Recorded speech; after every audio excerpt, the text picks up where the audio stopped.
지금부터 제2차 온라인 가족 포럼을 시작하도록 하겠습니다. 이번 포럼은 코로나19 상황으로 비공개 형태로 진행되고 있으며 코로나19 장기화에 따른 가족 서비스 전망과 과제라는 주제로 진행됩니다. 오늘 포럼에서 연구 내용을 일부 공유하고 토론하는 시간을 가지고자 합니다. 먼저 한국건강가정진흥원 김금옥 이사장님의 인사 말씀이 있겠습니다.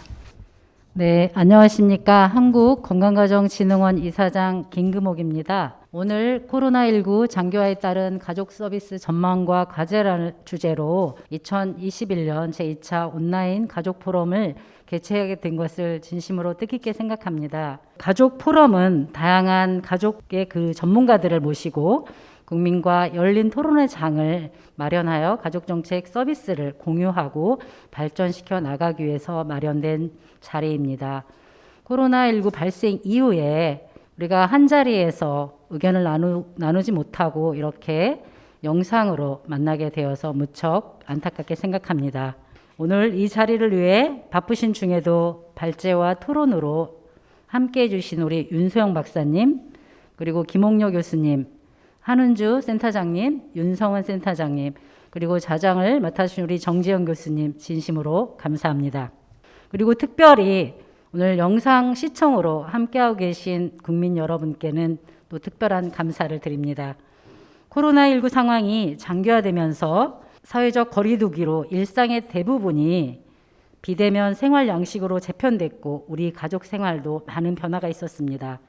어린이집 및 유치원, 휴원, 초중고등학교 개학 연기 등에 따라서 가사와 돌봄의 어려움이 발생했고 재택근무가 확대되면서 가족과 함께하는 시간이 증가했습니다. 오늘 온라인 가족 포럼은 이 코로나19로 인한 가족 생활의 변화를 수요조사를 통해 파악하고 향후 가족 서비스 방향을 모색하기 위해 준비되었습니다. 이제 코로나19의 위험에 어떻게 긴급하게 대처할 것인가에서 한 발 나아가서 코로나19로 인해 변화된 그런 일상에 필요한 가족 서비스가 무엇인지 파악하고 감염병 상황 속에서 어떻게 하면 안전하고 효과적인 서비스를 제공할 수 있을지 적극적으로 노력해야 할 때입니다. 또한 그 과정에서 소외된 가족이 발생하지 않도록 꼼꼼하게 살펴야 할 것입니다. 변화의 시기에 가족 생활의 변화를 반영한 서비스 개발로 가족의 어려움을 가장 가까이에서 지원하는 든든한 안전망이 될 수 있도록 임직원 모두 최선을 다하겠습니다. 다시 한번 오늘 함께해 주신 분들과 수고해 주신 모든 분들께 진심으로 감사드립니다. 모두의 안전한 일상을 기원합니다. 고맙습니다. 안녕하십니까. 저는 한국문화관광연구원의 윤소영입니다. 오늘 코로나19가 장기화되면서 그에 따른 가족 생활의 실태와 가족 서비스의 방향에 대한 부분들을 어떻게 모색할 것인가에 대한 조사를 진행을 했습니다. 그래서 조사 내용을 중심으로 연구 내용을 발표하도록 하겠습니다. 크게 내용은 오늘 조사는 어떤 방식으로 이루어졌는지, 주요 조사 결과는 어떤 내용인지, 이런 내용을 통해서 가족 서비스는 어떤 방향으로 가야 되는지에 대한 내용으로 정리를 말씀해 드리겠습니다. 먼저 이제 조사를 실시한 내용입니다. 여러분들도 아시다시피 코로나19가 우리의 생활에 많은 부분에 영향을 미쳤습니다. 실제로 2000년 1월 20일에 국내 첫 확진자가 발생된 이후에 많은 사람들이 설마 하면서 2년여의 시간이 왔고요.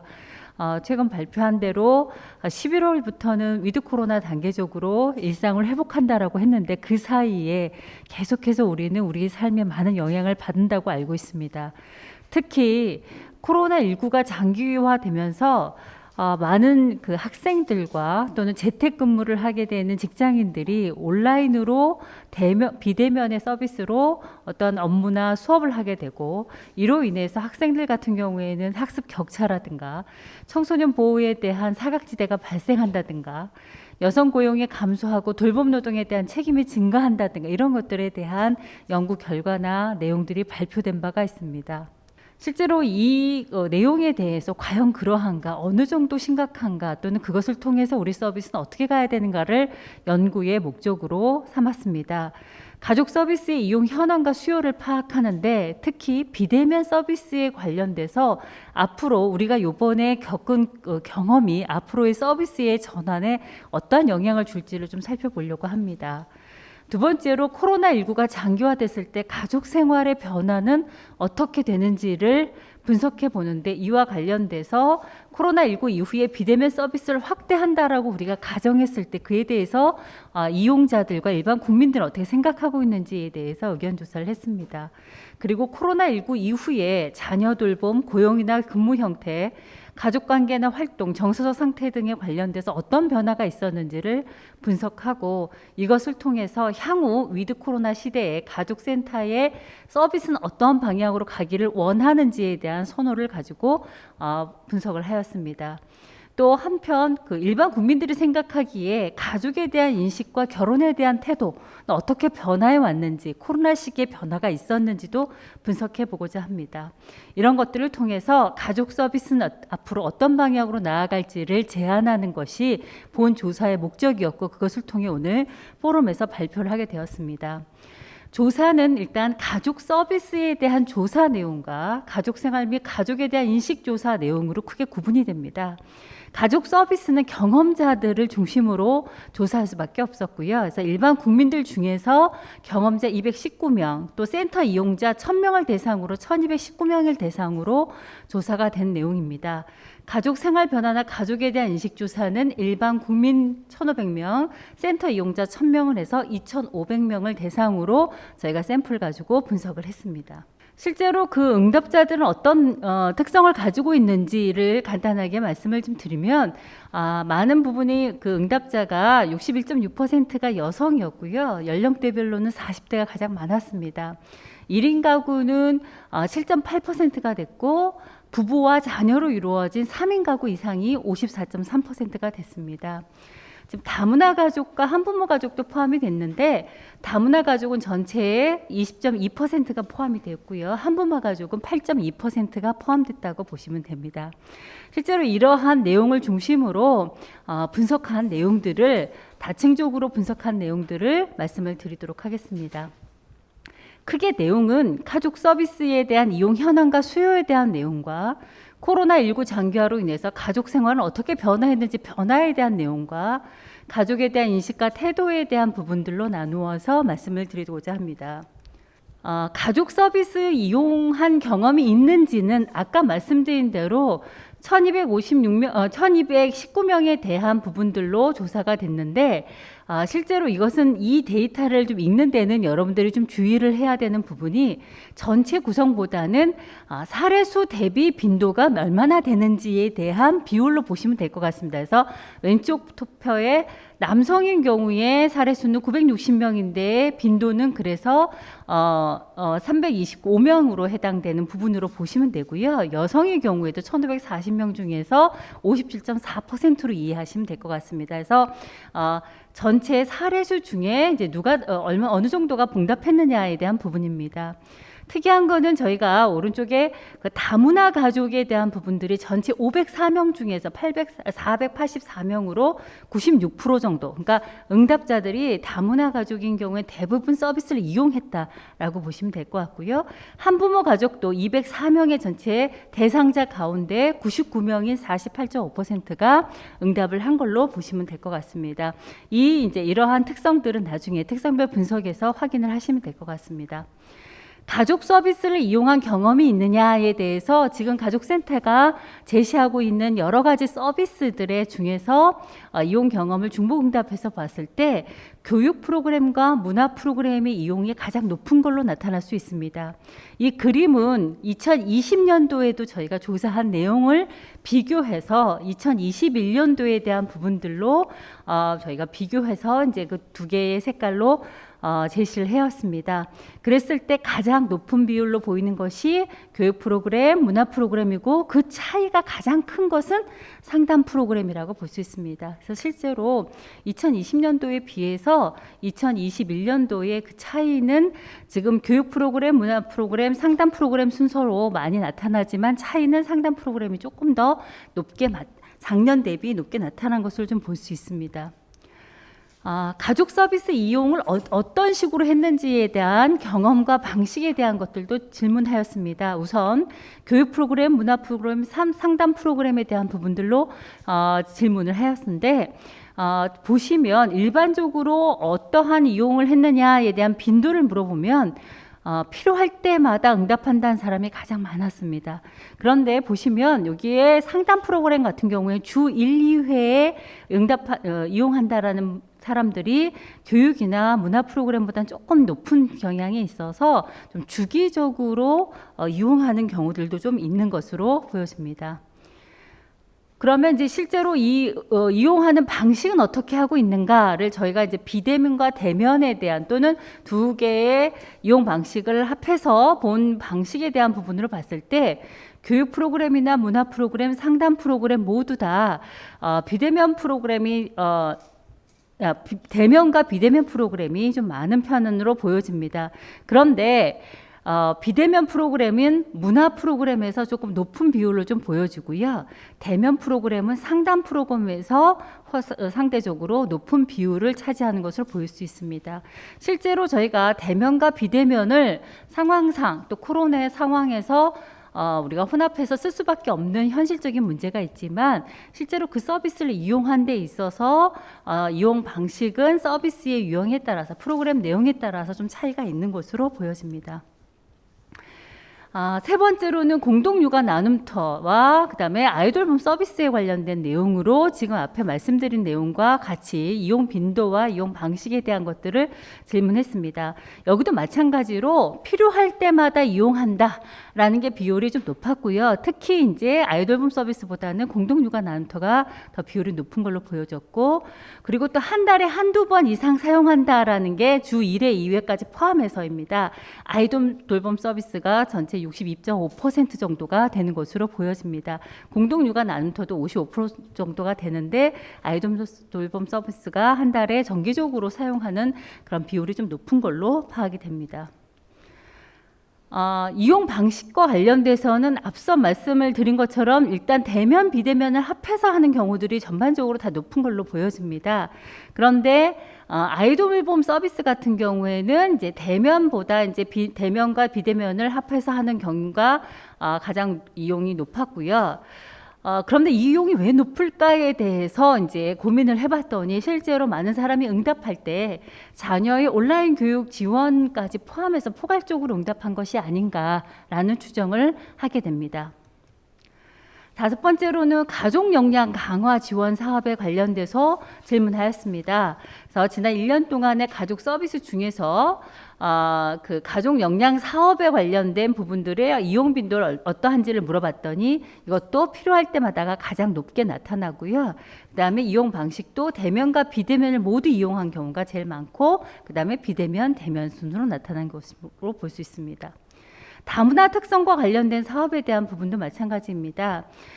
실제로 이제 이용 빈도는 다문화 가족에 대한 특성화 사업인 경우에는 조금 차이가 더 다르게 나타나는데 일반적으로는 필요할 때마다라고 얘기했지만 여기서는 주 1, 2회에 그 이용하는 경우가 33.5%로 좀 가장 높게 나타나는 것을 볼 수 있습니다.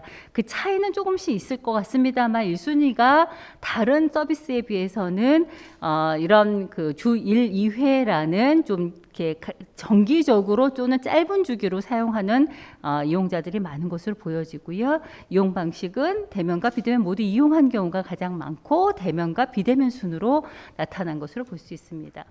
실제로 이렇게 아까 말씀드린 대로 이용한 서비스의 이용 방식과 빈도에 대한 것들을 물어봤는데 이 이용 방식과 방식에 대한 부분에 응답한 사람들이 지금 현재 이용한 서비스에 대해서 얼마만큼 선호하는지를 좀 구분해서 질문을 하였습니다. 그러니까 무슨 얘기냐면 대면으로만 이용한 사람, 비대면으로 이용한 사람, 대면과 비대면 모두 이용한 사람들의 경우에 교육 프로그램에 관련된 선호도는 어떠한지를 좀 보았는데, 실제로 모든 서비스에 대해서 여기서는 조금 문화 프로그램하고 문화 프로그램하고 아이돌봄 지원 사업은 조금 차이는 있습니다만, 전체적으로 대면과 비대면 혼합 방식일 때 전체적으로 지금 현재 하고 있는 프로그램의 선호도가 높게 나타나는 것을 보이고 있고요. 그런데 이제 문화 프로그램 같은 경우에는 비대면으로만 이용한 사람들이 조금 더 높은 수치로 더 선호도가 높게 나타나는 것으로 보였고, 그 다음에 아이돌봄 지원 사업 같은 경우에는 대면으로 이용한 사람들의 선호도가 더 높은 것으로 보여졌다라고 해서, 아까 말씀드린 대로 실제로 이용한 경우에 방식도 조금씩 그 서비스가 뭐냐에 따라서 달랐지만 그것에 대한 선호도도 차이가 나는 것으로 분석이 되었습니다. 지난 1년간 가족 서비스 이용에 대한 빈도가 실제로 증가했는지 감소했는지를 물어봤습니다. 2020년도 조사에 비해서 2021년도 조사를 비교한 내용인데요. 한눈에 보다시피 이용 빈도가 증가했다는 비율이 훨씬 더 높아졌고요. 반대로 상대적이긴 합니다만 이용 빈도가 감소했다라는 것이 2020년도에는 77.7%였는데 2021년도에는 40.3%에서 지금 우리가 2020년 이후에 21년도는 코로나 상황이지만 이런 서비스 방식의 변화에 대한 것들뿐만 아니라 그것에 대해서 많은 사람들이 이용을 지속하고 있고 또 그 욕구들을 좀 지속하고 있다라는 것으로 보여집니다. 코로나 확산 전과 지난 1년간 가족 서비스 이용 빈도에 대한 부분입니다. 증가했다고 대답한 사람 또는 감소했다고 응답했는 사람들에 대한 부분들을 나누어서 저희가 분석을 했는데, 증가했다, 과거에 비해서 증가했다라고 응답한 사람들은 왜 증가했는지를 물어봤습니다. 2020년도 왼쪽의 조사 결과와 2021년도 조사를 좀 비교해서 보시면 좋을 것 같은데요. 이용 빈도가 증가했다고 하는 이유에 대해서는 생활에 어려움이 생겨서 위기 지원 서비스를 이용하거나 관련 정보를 얻기 위해서 그렇다라는 경우가 2020년도보다 훨씬 높아졌고요. 그다음에 시간에 구애받지 않고 프로그램을 이용하는 것이 가능하다라든가, 가족 상담이나 가족 갈등 지원이 필요해서 또는 비대면 가족 프로그램 이용도 비용에 대한 이용도 유사한 비율로 증가한 것을 좀 볼 수 있습니다. 조금 더 이렇게 대상을 특화해서 구분을 해서 봤습니다. 그랬더니 2021년 조사에서 20대와 50대, 60대 이상의 연령층에 있어서는 그 증가한 이유가 생활 등의 어려움이 있어서 위기 지원 서비스 지원이나 관련 정보를 얻는 것이 필요하다라는 이유를 제시했고요. 그런데 다른 연령대하고는 조금 차이가 나게 40대는 가장 높은 이유로 제시한 게 시간 구애를 받지 않고 원하는 시간에 이용할 수 있는 프로그램이 있다라는 걸로 해서, 이 연령층이 실제로 비대면 서비스에 대한 그동안의 요구와 수요가 있었던 것이고, 그것이 이제 이런 서비스에 대한 부분으로 증가한 결과로 나타나지 않은가라고 볼 수 있습니다. 반대로 감소했다라고 응답을 하면 왜 감소했는지에 대한 질문도 2020년도와 비교해서 보시면 좋을 것 같습니다. 가장 큰 이유는 그런 서비스에 대한 자체보다는 사회적 거리두기에 동참하고 외출을 자제한다는 측면에서 빈도가 감소했다는 응답이 있었고요. 감염 우려라든가 센터의 안전 우려라든가 비대면 서비스가 익숙하지 않다라든가 이러한 이유도 확인이 됐습니다. 또 감소했다라는 것에 대해서 연령 비교를 해봤는데, 실제로 감소한 이유에 대해서는 연령별로 큰 차이는 없었고, 모든 연령층에서 아까 말씀드린 1순위에 해당되는 사회적 거리두기에 동참한다라는 측면에서 이용 서비스가 좀 줄어들었다라는 말씀을 좀 하고 있고요. 그다음에 이제 교육 서비스에 대한 부분에 있어서 선호하는 것을 묻게 됩니다. 그래서 온라인 교육 콘텐츠에 대한 부분들이 물어보게 됐을 때 가장 선호하는 게 뭐냐 했을 때 온라인 콘텐츠 제공이 가장 높았고, 이러한 교육 서비스에 대한 부분들이 합치면 실시간 온라인 교육을 가장 선호하는 것을 볼 수 있습니다. 그리고 이런 성별에 따라서 연령에 따라서 온라인 교육 콘텐츠를 이용하는 방식이나 선호하는 방식이 좀 다른 것을 좀 볼 수 있을 것 같습니다. 또 상담 서비스의 방식에 대한 것도 어떤 방식을 선호하는지를 물어봤더니 상담은 전화 상담, 대면 상담, 비대면 상담 순서로 선호한 방식으로 나타났고 2021년도하고는 조금 차이가 있는 것으로 보여집니다.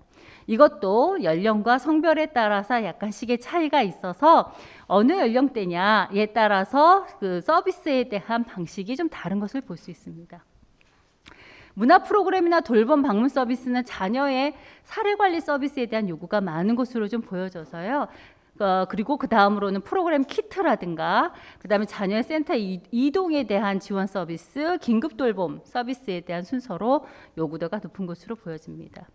이것도 성별과 연령별로 분석을 했는데 실제로 이제 많은 연령대에 비해서 그러니까 20대, 30대, 40대하고는 차별화되게 50대 연령층에서는 조금 차이가 나타나는 것으로 볼 수 있습니다. 지금까지 말씀드렸던 것이 이제 가족 실태에 대한 거와 수요에 대한 부분인 거고요. 코로나로 인해서 가족 생활이 어떻게 변했느냐에 대한 부분입니다. 비대면 서비스를 앞으로 늘린다고 했을 때 또 그 확산에 대해서는 어떻게 생각하냐라고 했을 때 어려움이나 불편함보다는 서비스 이용이 안전적이다. 그다음에 익명성을 보장한다, 편리하다라는 장점을 더 많이 제시하고 있어서 앞으로 우리가 비대면 서비스에 대한 콘텐츠를 어떻게 발전시킬 것인가에 대한 부분들이 굉장히 중요한 과제로 얘기가 될 수 있을 것 같습니다. 그다음에 자녀 돌봄과 관련돼서 코로나19가 장기화되면서 어떤 변화가 있었느냐라고 했었더니 자녀 돌봄의 부담이 증가했고 그런 부담이 증가했다라는 그 경우가 70% 정도가 제시가 되었고요. 이런 경우에는 가족 서비스 경험이 있었던 경우들이 조금 더 많아서 실제로 뭐 상대적인 부분입니다만 가족 서비스의 경험이 자녀 돌봄의 부담이 있는 사람들의 경우에 이용을 더 많이 하고 있는 것이 아닌가라고 보여집니다. 뭐 다문화 가족이라든가 비항부모 가족들의 경험도 좀 높은 것으로 보여집니다. 자녀 돌봄과 관련돼서 부담 영역에 대한 부분에서 어느 부분이 가장 부담이 되냐라고 했더니 식사 챙기기, 자녀의 학습 지도에 대한 부분이고요. 그다음에 유치원이나 학교의 그 등교 중단으로 해서 돌봄 공백에 대한 부분들도 제시가 되고 있습니다. 그런데 이와 관련돼서 어떻게 대처했는가를 봤더니 직접 가족들이 돌보았다라에 대한 것이 60.4%로 가장 많았고요. 실제로는 아무런 대처도 하지 않았다라는 경우도 있는 것으로 보여집니다.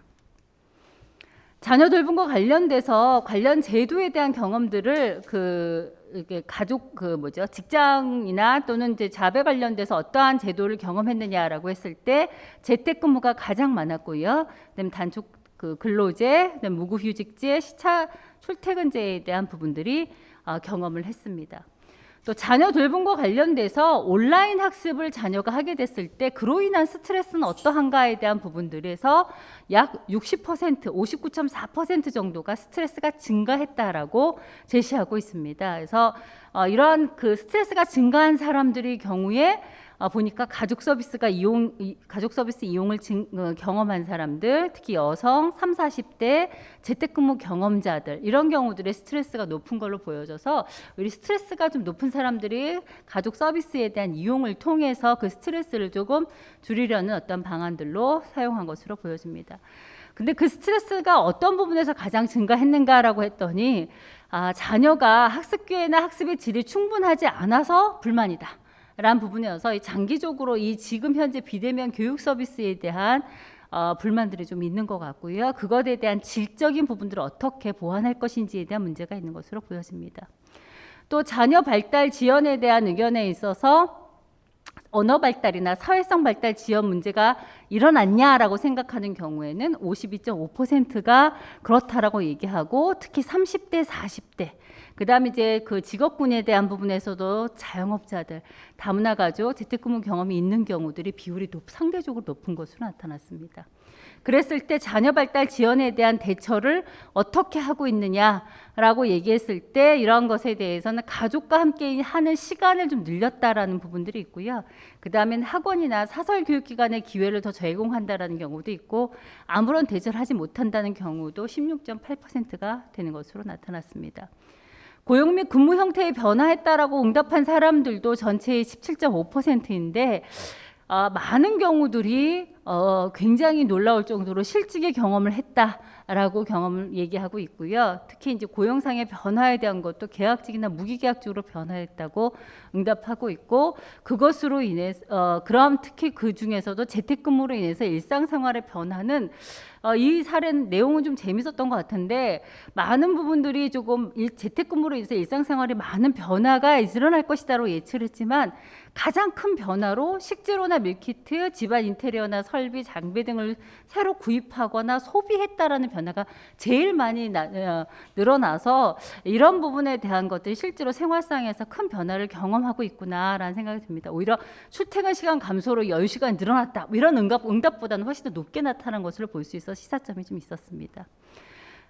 그 다음에 이제 가족관계나 활동이 어떻게 변했나라고 했더니, 집에서 가족이 함께 시간을 보낸다, 가족이 개별적으로 시간을 보낸다라는 경우가 좀 많고요. 야외 활동은 여러 가지 자녀들의 연령대나 이런 걸로 인해서 조금 자제하는 경우들이 있는 것으로 보여집니다. 그다음에 정서적인 상태에 대한 부분은 우울감이나 고독감이 증가했다고 응답하는 사람이 40%고요. 그다음에 특히 불행하다고 느끼는 경우도 32.7%가 됐는데, 이런 경우들이 외부 활동이나 그다음에 대인 관계에 대한 문제로 인해서 그런 문제들을 제시하고 있었습니다. 위드 코로나 시대의 가족 서비스에 대한 선호로는 아이돌봄 지원이나 문화 프로그램이나 가족 역량 지원에 대한 사업 순으로 프로그램들을 선호하게 되고, 희망하는 프로그램들은 굉장히 다양한 것으로 보여지는데, 특히 체험이나 놀이나 문화 프로그램에 대한 요구도 굉장히 높은 것으로 보여집니다. 가족에 대한 인식과 태도에 대한 부분들로 세 번째 내용입니다. 가족에 대한 인식과 태도에 대한 부분에 있어서는 20년도와 21년도 사이에서 많은 차이를 좀 보이고 있습니다. 실제로 왜 이런 차이에 대한 건지에 대한 건 뒤에서 좀 말씀을 드릴 텐데, 많은 부분에 이제 그 21년도에 결혼에 대한 태도가 대부분 긍정적으로 나의 삶을 풍요롭게 한다든가, 결혼이 나의 노후를 보장한다든가, 그 나의 결혼의 불안정성에 대해서 여러 가지를 보완해 준다든가, 이런 부분에서 긍정적인 대답들이 좀 많았고요. 그럼 결혼을 해야 된다고 생각하느냐라는 결혼 여부에 대해서 본인 생각은 절대로 하지 않는다든가, 하지 않는다는 응답보다는 2020년도에 비해서 훨씬 더 높게 반드시 해야 된다라는 응답도 높게 나타난 것으로 보여집니다. 그 다음에 이제 그러면서 실제로 공평하게 가사 분담이 이루어지고 있느냐, 자녀 양육이 분담을 이루하고 있냐라는 부분에 있어서 매우 그렇다, 대체로 그렇다에 대한 응답이 20년에 비해서 높게 나타난 것으로 생각에 대한 변화도 있는 것으로 보여집니다. 가족 지지에 대해서 실제로 4개 항목에 대해서 이제 질문을 한 결과 20년도와 비슷한 수준인데, 이러한 부분에 있어서는 조금 더 논의를 좀 해야 될 것 같습니다. 그리고 가족에 대한 인식과 태도에서 자녀 돌봄 스트레스는 어떠한가라고 했을 때, 결혼에 대한 본인의 태도나 배우자의 가사 양육 부담, 가족 지지에 대한 부정적인 생각을 할수록 가족 돌봄 스트레스가 증가했다라고 응답을 하고 있는 것으로 보여집니다. 내용이 좀 많은 내용인데요. 이것은 왜냐하면 일단은 가족 서비스에 대한 전체 영역들이 조금 세분화돼서 보다 보니까 좀 많았던 부분이 있습니다. 이것을 통해서 전체적으로 그런 가족 정책이나 서비스에 대한 방향 어떻게 가야 되는가에 대해서 몇 가지를 결과를 통해서 말씀을 드리도록 하겠습니다. 지금 현재 우리가 비대면 서비스를 제공하고 있는데, 그러면 비대면과 대면 서비스는 어떻게 해야 될 것인가, 이것을 통합하는 방식에 대해서 우리가 어떤 식으로 안착시킬 것인가에 대한 내용입니다.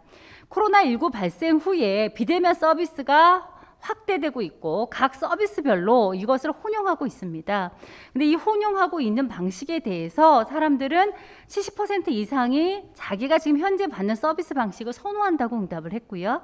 대면, 비대면을 혼용한 서비스에 대해서 만족도가 높았고, 또 이용도도 높았고, 그것이 좀 안정화되고 있는 것이 아닌가라고 판단이 됩니다.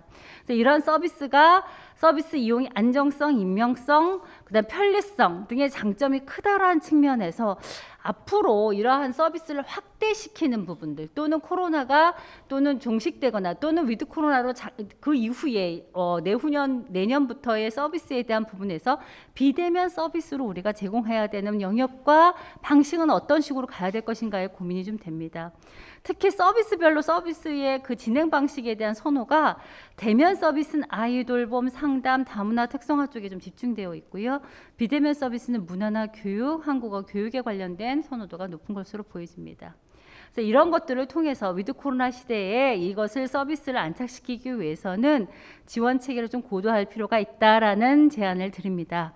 비대면 서비스의 장점을 극대화하면서 단점을 보완할 수 있는 지원 체계가 필요하고, 실제로 그 안에서도 또 기기 조작이 어렵다든가 서비스 접근이 어렵다든가 이러한 대상도 분명히 있습니다. 그래서 이 계층을 어떻게 할 것인가에 대한 선택적인 부분들도 문제가 제시가 되었습니다.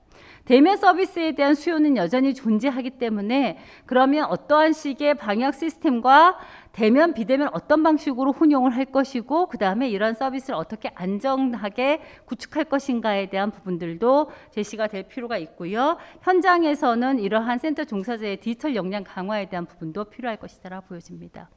두 번째에 대한 내용입니다. 이용자 수요를 반영한 서비스 기획과 제공이 필요하다라고 제시를 드렸는데, 코로나 장기화로 인해서 자녀 언어나 사회성 발달에 지연 문제가 일어났다고 응답한 사람들이 좀 많이 늘어났습니다.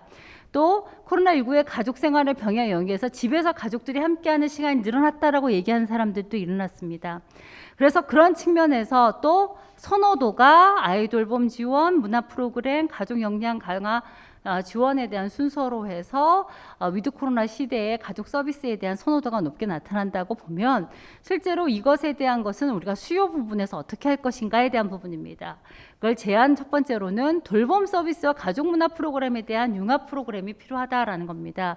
아까 기타 프로그램에 다양한 제안이 있었는데 특히 체험과 문화 프로그램이 좀 요구도가 많다고 했을 때, 특히 가족 간에 함께 할 수 있는, 특히 자녀의 언어 발달과 사회성을 발달시키기 위한 이런 역량 강화를 위한 문화 프로그램에 대한 통합 서비스에 대한 부분들을 어떻게 할 것인가에 대한 컨텐츠 개발도 필요하다라고 보여집니다. 두 번째입니다. 자녀 그 서비스와 관련돼서 코로나 이후에 자녀의 직접 그 여러 가지 문제를 겪고 있는 사람들이 직접 돌봄으로 대안을 하고 있다라는 경우들이고, 그것에 대해서 학습 지도나 정서적 지지, 그다음에 생활 습관 지도를 좀 지원하고 있다라고 얘기하고, 스트레스도 많다라고 얘기하고 있습니다. 그리고 이것을 선호하는 진행 방식은 상담은 전화 상담, 대면 상담, 비대면 화상 상담, 그다음에 교육은 온라인 교육 콘텐츠 제공에 대한 거, 실시간 온라인 교육이라고 본다면, 돌봄 서비스와 교육 상담 프로그램의 융합을 어떤 식으로 할 것인지에 대한 고민이 필요합니다.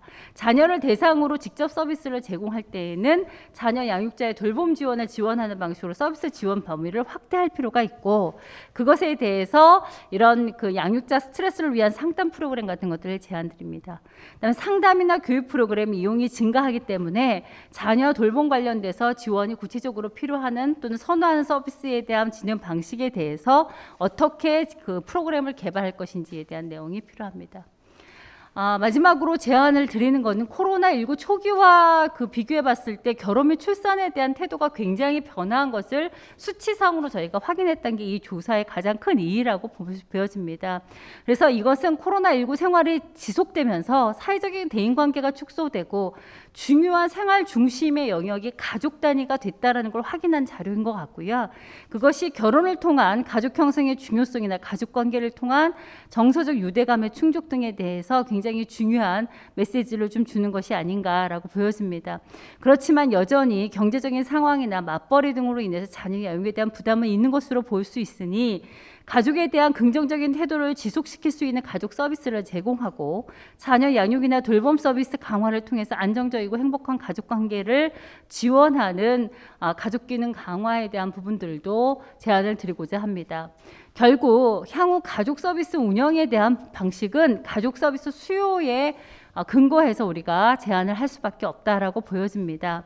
그래서 이런 다양한 서비스에 대한 부분들을 우리가 지금 현재 가지고 있는 문제들을 중심으로 해서 위드 코로나 시대 일상 회복을 지원하기 위해서 세심하고 세분화된 프로그램들이 필요하다라는 측면에서 발표를 마치도록 하겠습니다. 네, 오늘 주제 발표를 위해서 준비해 주신 윤소영 연구원님께 다시 한번 정말 감사드립니다. 2021년 제2차 온라인 가족 포럼의 좌장을 맡게 된 정정입니다. 윤소영 박사님께서 오늘 코로나19 이후 가족 생활 실태 및 가족 서비스 향상성에 대해서 방대한 자료를 가지고 다양한 제언과 말씀을 해주셨는데요. 가족 서비스의 이용 현황이 수요에 반응해서 이루어져야 할 부분과 가정생활의 변화에 대한 분석, 그리고 가족에 대한 인식과 태도가 변화하는 것 등 다양한 부분에 대해서 코로나 이전과 이후 우리의 삶의 변화를 설명해 주셨습니다. 특히 가족 서비스를 제공하는 데 있어서 교육이나 문화나 상담이나 아이 돌봄이나 또는 가정 방문 서비스 등 다양한 저희가 제공하는 서비스에 있어서 대면과 비대면에 대한 수요와 또 선호의 차이를 말씀해 주셨고요. 또 이용자들의 성별에 따라서 연령대별에 따라서 수요나 요구하는 욕구들이 다양하였습니다. 특히 코로나로 인해서 재택근무와 자녀 돌봄, 소비 지출, 정서 변화, 가족 인식에 대한 태도도 변화되고 있었습니다. 이러한 것들에 대해서 대면과 비대면의 적절한 혼용할 수 있는 방안을 마련하고 가족 유대를 강화하기 위해서 돌봄과 문화 또는 돌봄과 교육 상담 같은 것을 효용해서 서비스를 제공할 수 있는 방안도 제시해 주셨습니다.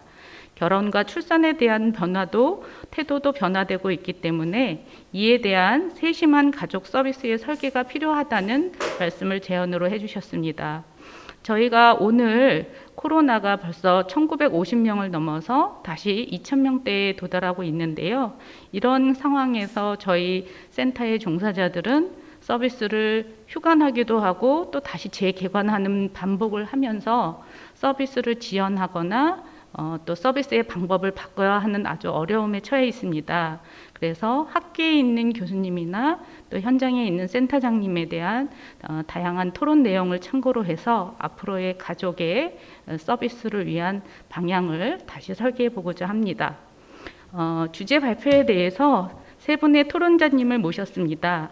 먼저 숙명여자대학교 정책대학원의 기봉려 교수님께서 코로나19 이후 가족생활 변화와 돌봄 서비스 방향을 주제로 토론해 주시겠습니다.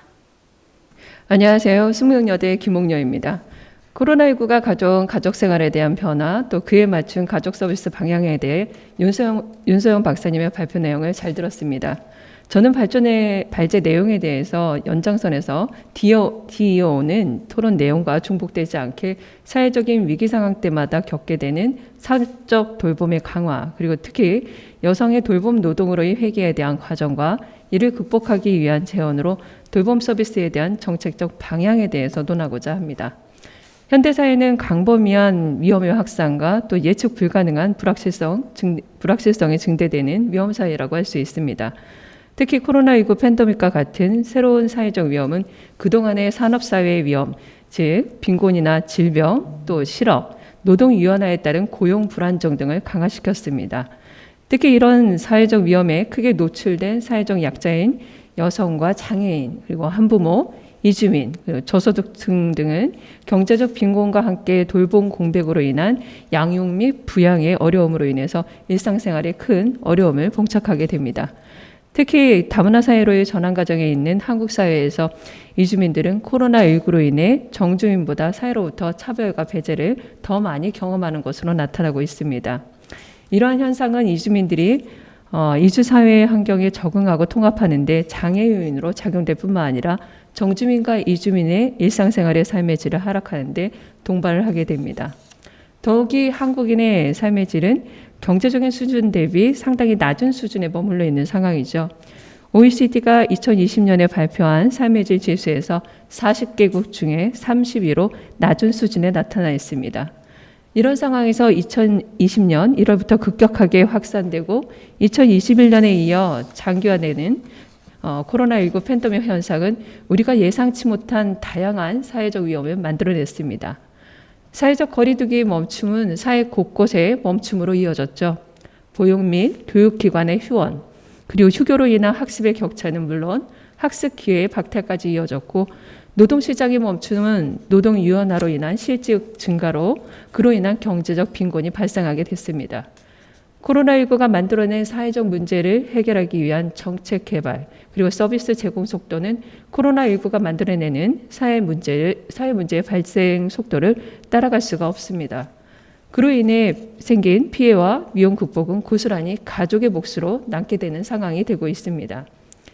가족은 이 상황을 대처하기 위해 코로나19 확산에 따른 휴원, 그리고 휴교 기간 동안 아이를 부모님이나 친척 등에게 맡기는 비율이 가장 높았죠. 부모가 직접 돌보거나 긴급 돌봄을 활용하는 순으로 나타나기도 했습니다. 특히 맞벌이 가구의 약 절반, 그리고 특별 재난 지역의 41%, 그리고 취약 가구의 46%가 돌봄 공백을 경험하는 것으로 나타났습니다. 한국 사회는 가정의 아동 돌봄 부담을 줄이기 위해서 일가정 양립 지원 정책, 그리고 보육 정책, 또 육아 지원 정책과 같은 다양한 정책을 시행해 왔고, 건강가정 다문화 가족 지원센터, 또 공동육아 나눔터의 긴급 돌봄, 지역 아동센터, 다함께 돌봄센터 등 다양한 돌봄기관 운영을 통해서 아동 돌봄 공백을 막기 위해 노력해 왔습니다. 이런 노력은 가정의 돌봄 부담을 경감해 왔을 뿐만 아니라 공적 돌봄 체계의 이용은 우리 사회의 일상이 되어 왔었죠. 그러나 코로나19가 가져온 사회적 거리두기로 인한 공적 돌봄 체계의 미흡은 우리 사회의 돌봄에 급격한 변화를 가져올 수밖에 없었습니다. 사회적 돌봄 체계의 미흡은 그로 인한 돌봄의 부담으로 가져오게 되고, 가족에게 전가돼서 돌봄에 대한 공백, 또 돌봄 과중에 대한 부담으로 다양한 돌봄 문제가 사회적 이슈로 떠오르고 있습니다. 코로나19라는 사회적 위험은 가족 생활과 가족 관계, 또 사회적 위험 대응에 직접적인 영향을 미치는 것으로 나타나서 가족의 일상생활에 대한 회복에 대한 실질적인 정책에 대한 가족들의 욕구와 또 서비스에 대한 이의가 제기되고 있습니다. 앞서 연구에서도 윤서영 박사님이 발표하셨듯이 사회적 거리두기로 인한 학교 등교에 대한 중단, 또 재택근무, 실직 등의 증가는 물리적으로 가족이 함께 집에서 거주하는 시간을 증가시켜 왔습니다. 대면과 소통 시간의 증가는 가족관계를 좋아지게 하는 부분도 있지만 가족 내 다양한 갈등을 유발하는 원인이 되기도 합니다. 코로나19라는 신종 질병으로 인한 사회적 위험은 경제적인 수익 감소, 그리고 자녀 학습 지도와 식사 준비 등으로 인한 가사와 돌봄 부담의 증가, 특히 여성에게 편중된 가사 분담의 불평등은 양육자 중 여성에게 우울 및 생활 스트레스의 증가 요인으로 작용되기도 합니다. 이에 대한 대응이 부족한 가운데 가족의 경우 가족 간 갈등과 폭력, 또 이혼의 증가로 이어지고 있습니다. 특히 학령기 자녀를 둔 가정에서는 전체 보호자 중 약 73.2%가 코로나19 발생 이후 양육 스트레스 증가 현상을 보였으며, 이는 곧 아동학대 증가에 영향을 미칠 수도 있습니다. 2018년 대비 그리고 2020년 비교했을 때 양육자의 학령기 아동체벌 경험은 23.9%가 늘어났고, 또 미취학 아동 내에서는 31%가 증가한 것으로 나타났습니다. 더욱이 코로나19와 함께 외국인에 대한 부정적인 인식이 확산되면서 다문화 가정의 삶은 내국인보다 더욱 취약해지고 있다고 볼 수 있습니다. 이 과정에서 특히 중점적으로 살펴봐야 할 부분은 코로나19 확산으로 인한 경기 침체는 성차별적인 노동시장에서 주변부에 위치한 여성, 특히 초등학생 이하 자녀를 둔 여성의 일자리 위기를 심화시키고 있습니다. 초등학교 이하 자녀를 둔 여성들은 돌봐야 하는 자녀가 어릴수록, 그리고 또 자녀가 많을수록 노동시장에서 퇴출을 더 많이 경험하는 것으로 나타났고, 또 다시 복귀하는 것조차 쉽지 않은 상황입니다. 코로나19로 인한 유자녀 여성의 일자리 위기는 공식 돌봄이 멈춘 시기에 일과 돌봄을 병행할 수 없는 열악한 노동 조건, 그리고 자녀 돌봄을 위한 여성의 일로 여기고, 자녀를 돌보는 것이 여성의 일로 여기고, 또 여성에게 주로 전가하려는 사회적 압박 등으로 인해서 복합적인 작용의 결과로 보여집니다. 공식 돌봄 중단 초기 자녀를 가진 여성들은 자녀의 감염 우려로 인해서 긴급 돌봄을 이용을 하기보다는 휴가나 친인척 돌봄을 통해서 자녀를 개별적으로 돌보는 것을 택했습니다. 그러나 코로나19가 장기화되면서 이런 개인적인 돌봄 대체 수단을 지속적으로 활용하는 데는 어려움이 발생할 수밖에 없겠죠. 전염병 확산에 따른 자녀의 감염, 그리고 또 우려와 공식적인 돌봄의 공백은 가족, 특히 여성의 자녀를 돌봐야 한다는 전통적인 성역할 구분을 공고히 하게 했습니다. 어린 자녀를 둔 여성에게 배우자나 가족들이 일을 그만두고 자녀를 직접 돌보기를 권유하기도 하고, 또 여성들은 여성 스스로가 전염병 확산 시기에 여성의 일과 돌봄을 병행하는데 이에 따른 우리 사회의 부정적인 시선을 크게 인식하기도 합니다. 이러한 상황에서 일과 또 돌봄을 병행할 수 없는 열악한 노동 여건 역시 유자녀 여성의 퇴직을 촉발하는 기제로 작용하기도 했습니다. 퇴직을 경험한 여성은 그렇지 않은 여성에 비해서 가족 돌봄 휴가나 또 재택근무를 사용할 수 없는 경우가 많았고, 코로나19로 인한 고용 조정이 여성이나 또 임산부 등에 집중되는 경우도 다수로 나타났습니다. 이에 유자녀 여성들은 부모가 이제 일과 돌봄을 병행할 수 있고, 또 자녀가 안전하게 돌봄을 제공받을 수 있는 보다 근본적인 성평등하게 돌봄에 참여할 수 있는 지원 방향이 무엇보다도 필요한 시기라고 보여집니다. 종합해 볼 때 코로나19 확산이라는 이제 국가적인 재난은 경기 침체 시에 특히 여성, 특히 어린 자녀를 둔 여성은 어떤 방식으로든 일자리에 대한 위기를 경험을 하게 됩니다. 또 그로 인한 가족들은 또 어떤 변화를 경험하는지 잘 보여주었습니다. 특히 공식 돌봄이 중단되면서 여성은 일과 돌봄 간 이중 부담과 주변으로부터의 돌봄 압박이 강화되면서 어쩔 수 없이 사회적으로 보여주는 전통적인 어머니의 상을 따라가게 됩니다. 이는 우리 사회가 여전히 돌봄을 여성의 일로 여기고 있음을 보여주는 한 단면이라고 볼 수 있습니다. 향후 여성이 노동시장 내 온전한 노동자로 자리매김하기 위해서는 성결 과제가 일과 돌봄에 대한 병행이 안착되어야 되겠죠. 또 돌봄의 평등한 분배임을 명확히 하는 계기가 될 수가 있습니다. 이를 토대로 향후 돌봄 정책이 개선되어야 할 방향을 간략히 살펴보면 세 가지로 말씀을 드리겠습니다. 첫 번째는 이제 정책적인 부분입니다. 일자리 규모나 고용 형태, 또 일자리 형태와 관계없이 일하는 부모는 누구나 일과 돌봄을 병행할 수 있도록 제도적인 지원이 확대되어야 할 것입니다. 이를 위해서는 먼저 고용 사각지대에 있는 남녀 노동자 누구나 돌봄을 위한 휴직이라든지 육아 제도를 활용할 수 있는 방안을 마련하는 한편, 전국의 고용보험 설계 시 고용 안전망 마련뿐만 아니라 육아휴직 그리고 일 돌봄 병행을 위한 제도적인 지원 또한 모든 취업자에게 적용될 수 있도록 하는 것이 돌봄으로 인한 일자리 위기를 겪지 않도록 지원하는 데 도움이 될 것입니다. 두 번째는 위드 코로나 시기에 있어서 안전하고 지속 가능한 공식 돌봄에 대한 지역사회 맞춤형 통합 서비스 체계 구축이 전제되어야 할 것으로 보여집니다. 돌봄 서비스는 각 지역의 특성, 인구 분포라든지 거주 형태, 또 지역 규모, 특성, 또 사회복지 관련, 또 운영 주체들, 또 운영 주체가 지닌 특성과 역량, 또 자원망에 따라서 돌봄 서비스의 유형과 형태는 지역마다 격차를 발생할 수 있습니다. 또한 돌봄 수요자 측면에 따라서 지역 특성과 이용자 욕구에 따라 서비스 내용이 달라지기도 합니다. 본 내용에서는 나타나진 않았지만 다양한 가족의 유형의 형태에 따라서 한부모 가정 같은 경우, 한부모와 이제 장애인 부모 가정 같은 경우에는 2020년 김포에서 실시한 실태조사에 의하면 경제적인 부분과 그다음에 아동 양육에 대한 돌봄 부분이 강화가 또 나타나기도 했었습니다. 1인 가정과 그다음에 노부모, 그러니까 독거노인 어르신 가정에서는 정서적인 부분에 대한 이제 상담, 그다음에 주거에 대한 부분, 경제적인 지원에 대한 부분이 나타나기도 했었고요. 또 맞벌이 가정, 또 주말 부부 가정 같은 경우에는 아동에 대한 학습, 또 여가에 대한 욕구가 지속적으로 높게 나타났습니다. 그래서 가족 형태에 따른 또 유형에 따른 다양한 맞춤형 서비스가 개발되어야 될 것으로 보여집니다. 그래서 이전에 시행된 사례 관리보다 좀 더 촘촘하고 그다음에 꼼꼼하게 또 개발된 사회복지에 대한 서비스가 다양화될 필요가 있겠습니다. 이를 시행을 하려면 이제 부처별로 제공되고 있는 서비스 간의 상호 연계 조정이 이제 문제가 되고 있는데요. 돌봄 부처 간에 나타나는 이제 돌봄 서비스에 대한 중복성, 또 분절, 또 사각지대에 놓인 대상자를 발굴하는 것이 문제로 발생하고 있습니다.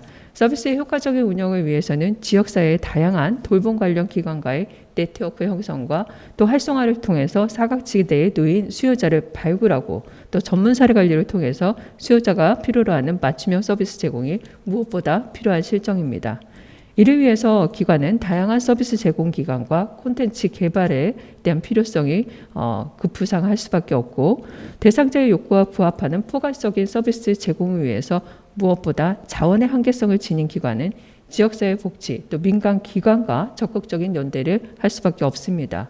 서비스의 포괄적이고 통합적인 서비스 제공을 위해서 지역사회 기관과 적극적인 네트워크 구축을 통해서, 그리고 또 정부와 지자체 행정기관은 현장 기관들이 업무를 수월하게 진행할 수 있도록 업무 지침이라든지 규정 부분들에 대해서 긴급하게 빠르게 제공을 해야 될 것입니다.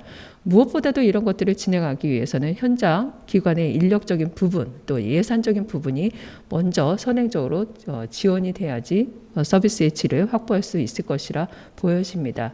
마지막으로 이제 근본적으로 돌봄이 개인과 지역사회 그리고 국가와 함께 대응해야 할 사회적인 의제임을 분명히 하고 성별 평등한 돌봄 참여를 확대하는 방향으로 추진돼야 할 것입니다.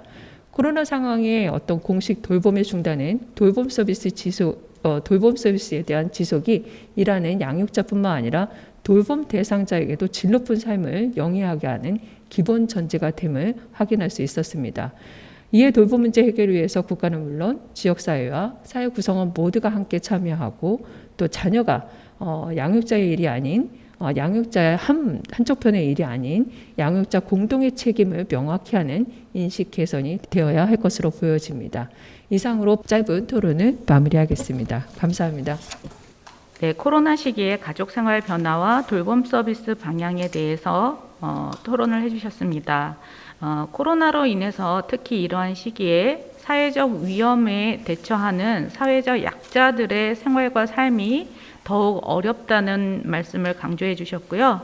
이를 위해서 사적 돌봄의 강화나 또는 여성과 남성이 평등하게 공평한 돌봄 노동 분담을 하는 것이 사회적으로 이루어질 필요가 있다고 얘기를 하셨습니다. 특히 개인적으로나 가족적으로나 지역에서 나가서 국가 전체적으로 전 사회가 이 평등한 돌봄 문제를 해결을 하기 위한 다양한 노력을 해야 된다는 말씀을 해주셨습니다. 다음은 강북구 가족센터 한은주 센터장님께서 코로나19 이후에 상담 서비스의 운영 방향을 주제로 토론을 해주시겠습니다. 안녕하세요. 강북구 가족센터 한은주입니다. 코로나19의 장기화로 인해서 현장의 많은 프로그램들이 비대면으로 전환된 지 횟수로 2년째입니다. 실제로 각 사업 영역마다 실무자들이 비대면 사업으로 전환한 것은 정말 새로운 도전이 될 수밖에 없었으며, 좀 더 빠른 기술과 어떤 장비를 습득한 센터와 그리고 이를 기획하는 실무자, 그리고 그것을 전달하는 전문가들의 역량과 콘텐츠 등에 따라서 서비스의 질 차이가 커질 수밖에 없었던 것도 사실입니다. 이런 와중에 오늘 이제 윤소영 박사님의 연구 결과를 보면서 코로나19 이후에 각 사업마다 무엇을 준비하고 고민해야 할지에 대해 고려하게 해주는 중요한 연구 결과였다라고 생각을 합니다. 특히 코로나 확산 이전과 비교했을 때 지난 1년 동안 가족 서비스 이용 빈도가 증가하였으며, 그 이후로 또 가족 상담 등 가족 갈등 지원이 필요해서 증가했다라고 하는 그 결과도 좀 저희가 주목해 볼 수 있습니다. 이것은 가족이 함께하는 시간이 증가한 만큼 또 가족들에게 부정적인 감정을 표출하는 것 또한 증가했다라는 연구 결과와 그 맥을 같이 한다라고 여깁니다. 또한 위드 코로나 시대에 희망하는 가족 서비스로 가장 이 순위가 높았던 것이 개인 및 가족 상담이었습니다. 따라서 상담 서비스 제공이 지금까지도 굉장히 필요하고 중요한 사업이었지만 앞으로도 보다 더 전문적으로 그리고 다양한 방법으로 제공될 필요성이 많다라는 것을 본 연구 결과를 통해서 좀 더 명확히 알 수 있었습니다. 사회적 거리두기라는 팬데믹 사회에서 저희가 이 비대면으로 프로그램들이 막 전환이 되었는데요.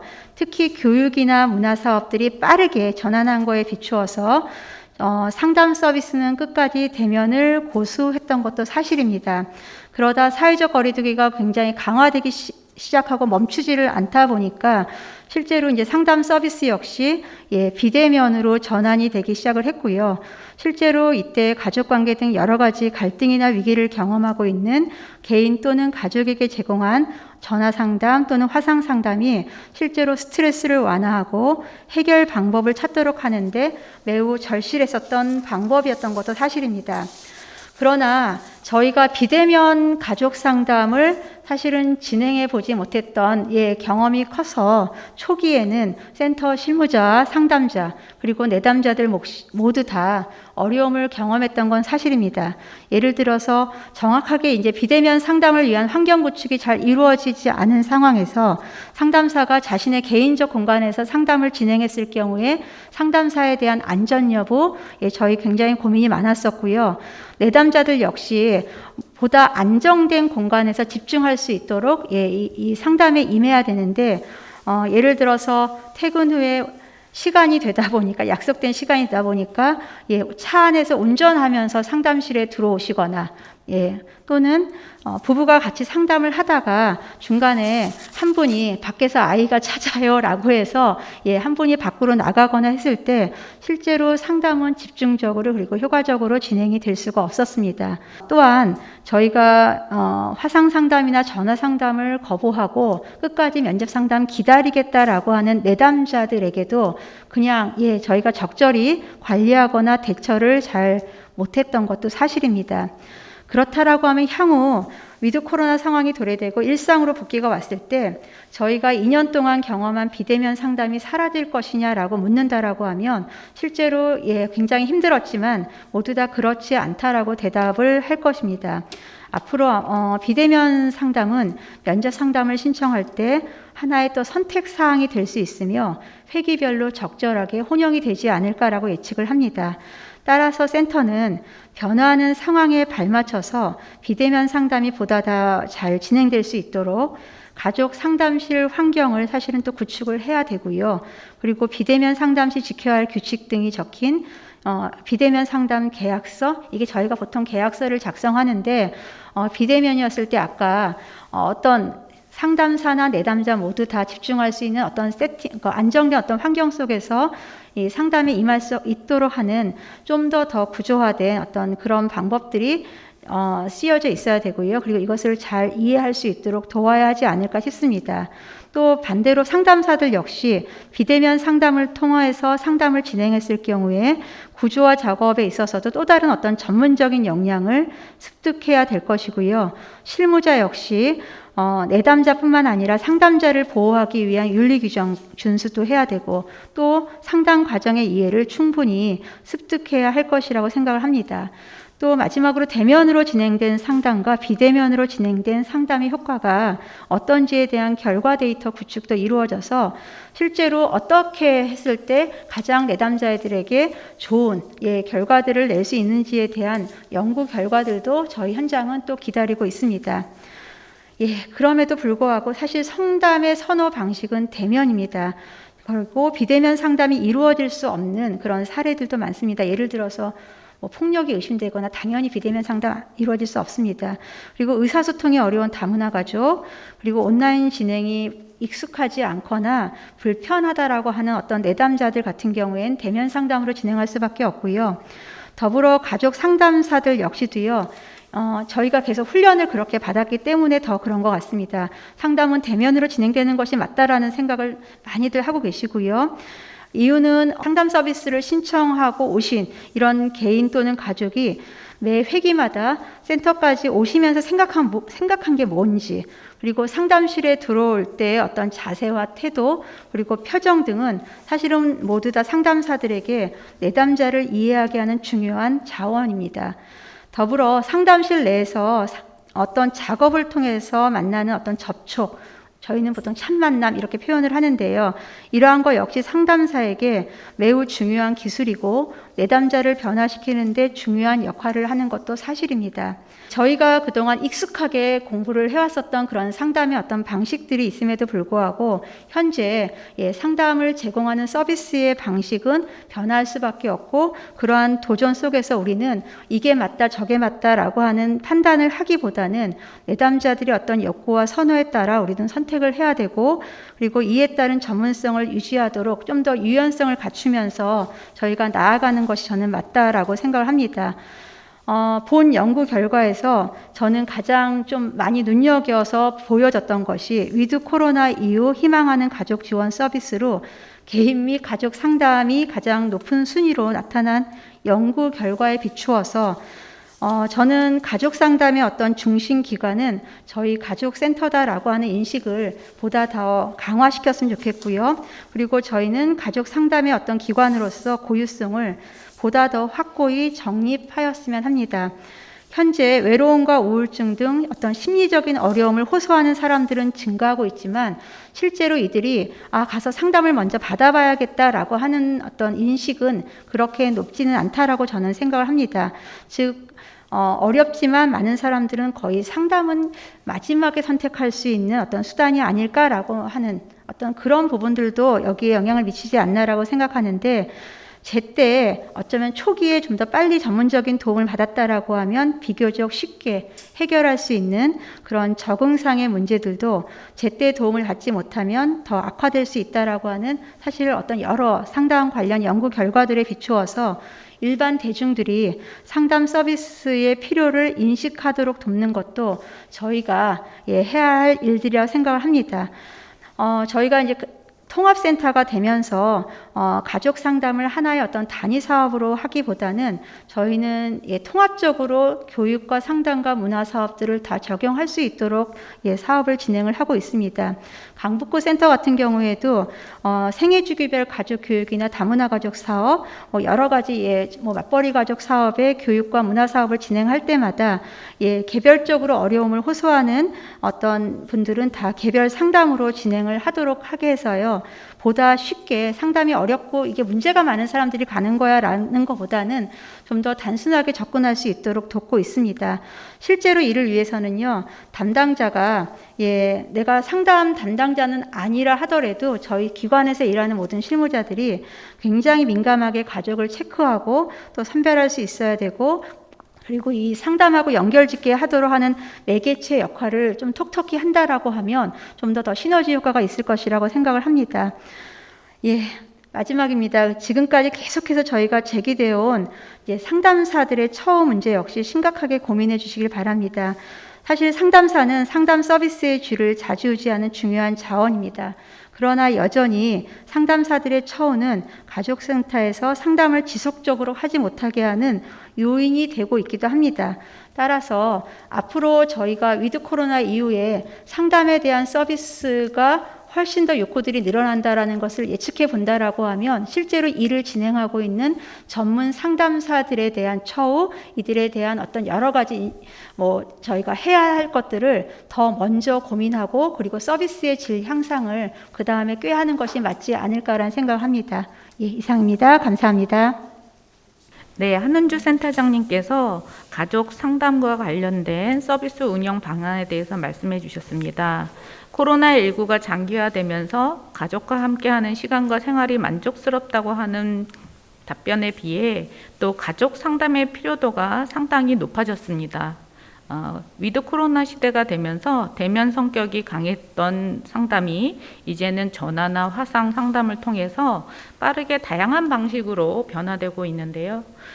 이러한 때에 내담자의 욕구에 맞춰서 이런 다양한 상담 방법을 선택할 수 있게 해주고, 또 전문 상담사에 대한 처우 개선을 통해서 가족 상담의 대표 기관으로 발전되기를 희망하신다는 토론 내용을 들었습니다.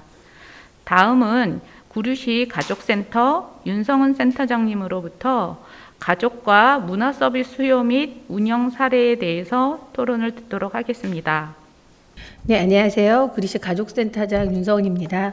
앞에 그 윤소영 박사님의 그 방대한 연구를 기반으로 우리 센터가 어떤 방식으로 사업을 진행하는가를 한번 고민하는 시간이 되었던 것 같습니다.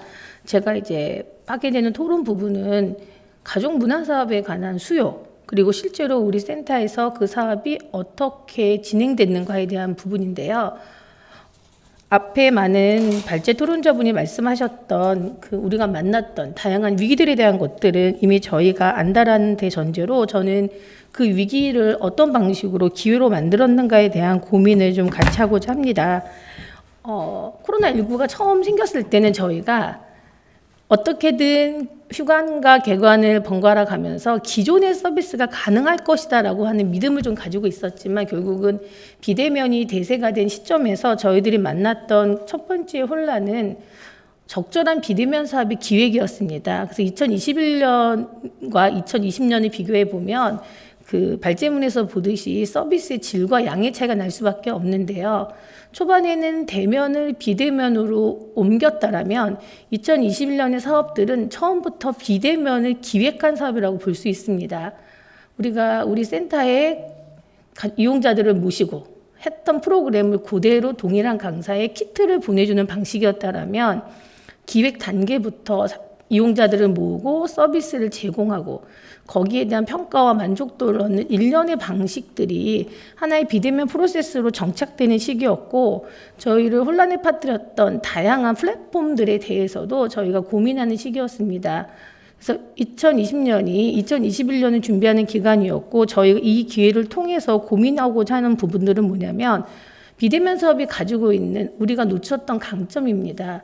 대표적으로 시간과 공간의 제약을 허물 수 있다는 것이 센터의 위치와 상관없이 어느 곳에 있든지 저희 교육문화사업에 들어오셨고 또 하나는 시간의 제약이 굉장히 큽니다. 저희가 가족사랑의 날이나 아니면 가족대상 프로그램을 가족 단위로 받을 때는 퇴근 시간 이후의 시간이기 때문에 실제적으로 이 프로그램이 들어오고 싶었던 분들이 퇴근하고 집에 가서 옷 갈아입고 오면 9시에요 라고 했는데 저희가 프로그램을 비대면으로 진행해 본 사례를 보면 7시에 해도 모두 퇴근하고 화상 앞에 앉으면 됩니다. 아침 토요일 날 10시가 되면 아이들은 잠옷바람으로 나오고 엄마 아빠도 대충 씻고 나와서 4인 가족, 3인 가족이 프로그램에 참여를 하는데 그런 자연스러운 것들을 통해서 내가 원하는 시간에 내가 원한다라면 가족 단위의 교육문화 서비스가 가능하다고 볼 수 있습니다. 그렇기 때문에 저희 센터, 구리센터도 저희가 작년 대비 굉장히 많은 변화 중에 하나는 참가자의 확대와 함께 신규 이용자의 증가입니다. 그래서 다양한 홍보 채널을 통해서 여러 가지 사유로 오지 않았던 사람들이 들어오는 것이 있고요.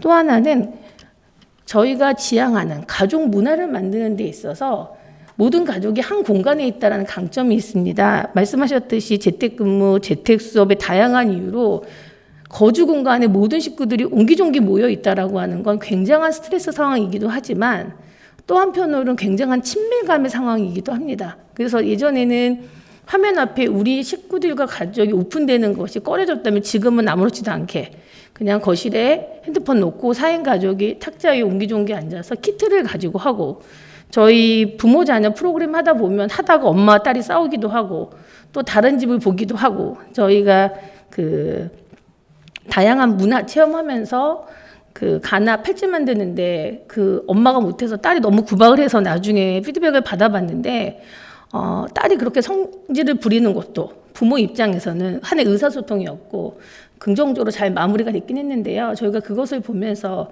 우리의 프레임에 갇혀있던 서비스가 아니었나라고 생각을 합니다. 그리고 이 줌 서비스가 초반에는 아무도 입을 열지 않기 때문에 종사자가 굉장히 힘들었지만 이제는 그 멤버들이 어떻게 교류할 것인가 질문 단서를 던지고 서로 간에 칭찬을 하는 교류의 시간이 확대되는 장점이 있습니다.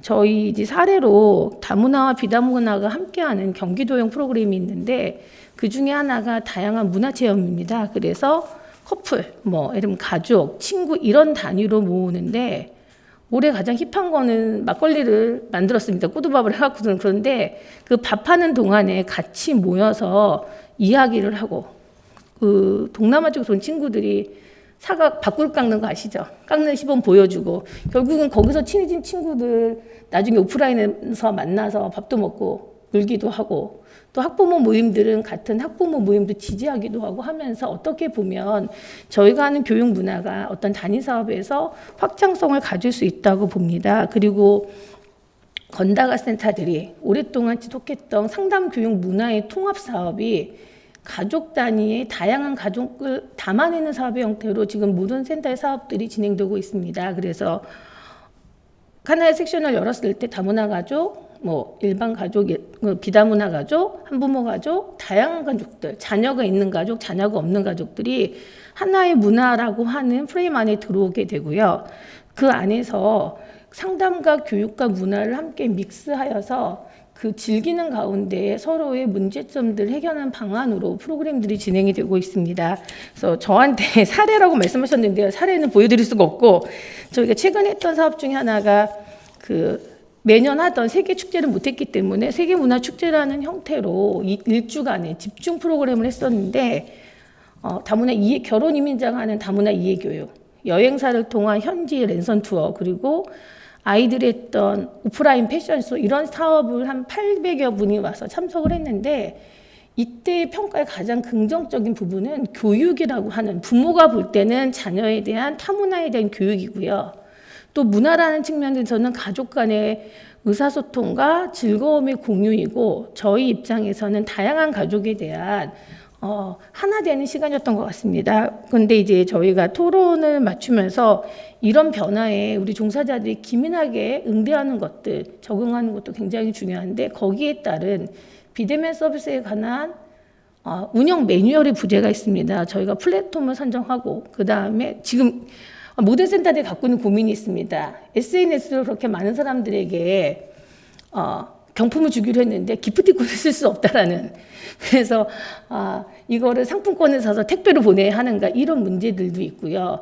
메타버스라고 하는 새로운 플랫폼이 등장하는 시대에 우리 센터 서비스가 언제까지 센터 베이스로 택배를 보내고 택배를 받고 사진 증빙을 하고 만족도를 받는가라고 하는 부분에 대한 본질적인 질문과 변화가 있지 않다면 빠르게 변화하는 가족의 교육 문화에 대한 욕구들을 받아들일 수가 없을 것 같습니다. 그리고 저희 센터가 갖고 있는 다양한 사업군들이 하나로 묶여지는 그 과정에 있어서 종사자들에게도 충분한 그런 역량을 기를 수 있는 기회들이 제공되는 것이 필요할 것 같습니다.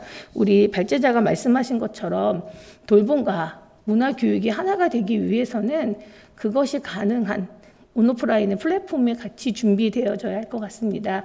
그래서 저희가 가족 문화를 고민하면서 우리를 둘러싼 환경도 함께 고민하는 시간이 되었으면 좋겠습니다. 네, 여기까지 하겠습니다. 감사합니다. 네, 윤성훈 센터장님께서 코로나를 극복하면서 우리가 위기에 대응하는 비대면 사업 기획에 대한 능력을 키우게 되었다는 말씀을 해주셨습니다. 각 센터에서 코로나에 대응한 사업을 기획하면서 시간과 공간과 이용자의 제약, 즉 TPO를 넘어서서 원하는 시간에 원하는 공간에서 모든 가족이 서비스를 수혜받을 수 있도록 하는 능력을 가족 서비스 전달 체계가 갖추게 되었다는 말씀을 해주셨습니다. 이로 인해서 참가자의 확대와 신규 이용자의 증대라는 성과도 나왔습니다.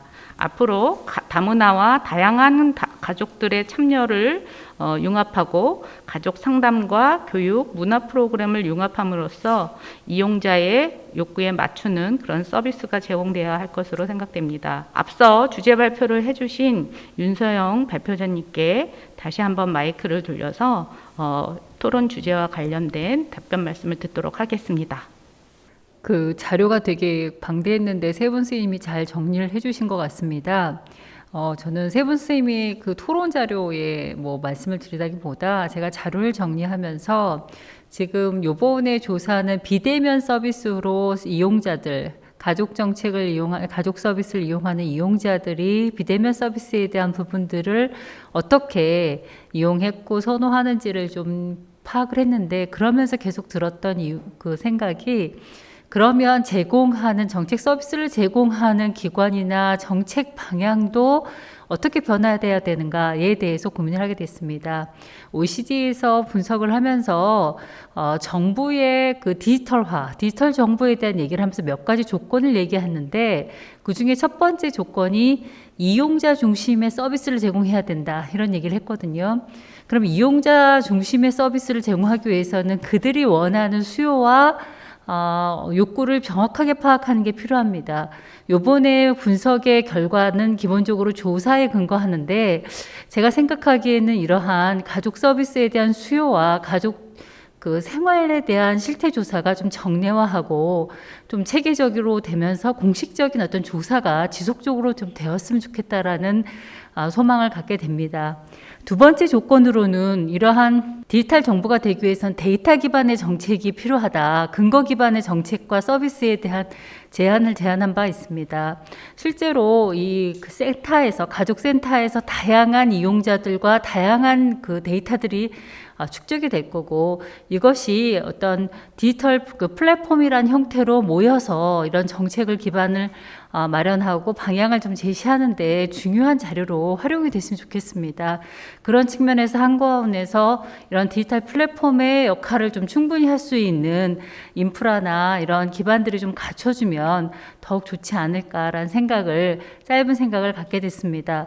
오늘 자료를 통해서 이런 내용들을 좀 말씀드릴 수 있는 기회가 돼서 너무 영광이고요. 오늘 이런 한가원에서 이런 자료를 만들었다는 것 자체가 아마 이런 서비스에 대한 방향을 좀 모색하는 그 출발점이 아닐까라는 생각이 듭니다. 개인적으로 기대를 하면서 잠깐의 소회를 말씀을 드렸습니다. 네, 윤소영 박사님께서 오늘 주제 발표를 가름하시면서 가족 생활과 수요에 대한 정확한 욕구 파악과 이를 데이터 기반으로 해서 좀 더 면밀히 정책 제안을 할 필요가 있다는 제안을 마지막으로 해주셨습니다. 최종적으로 오늘 온라인 가족 포럼에 대해서 김금옥 이사장님께서 최종 제언해 주시겠습니다. 네, 좋은 발제와 토론으로 함께 해주신 분들께 정말 다시 한번 감사드립니다. 우리 한국건강가정진흥원이 정말 국민들한테 필요한 가족정책 서비스를 제공하기 위해서 오늘 발제자와 토론자께서 주신 앞으로의 가족정책의 방향과 과제를 우리 사업에 잘 담아낼 수 있도록 저희들이 열심히 노력하겠습니다. 오늘 긴 시간 함께 해주셔서 진심으로 감사드립니다. 고맙습니다. 이상으로 제2차 온라인 가족 포럼을 모두 마치도록 하겠습니다. 참석해 주신 모든 참가자분들께 감사드립니다. 감사합니다.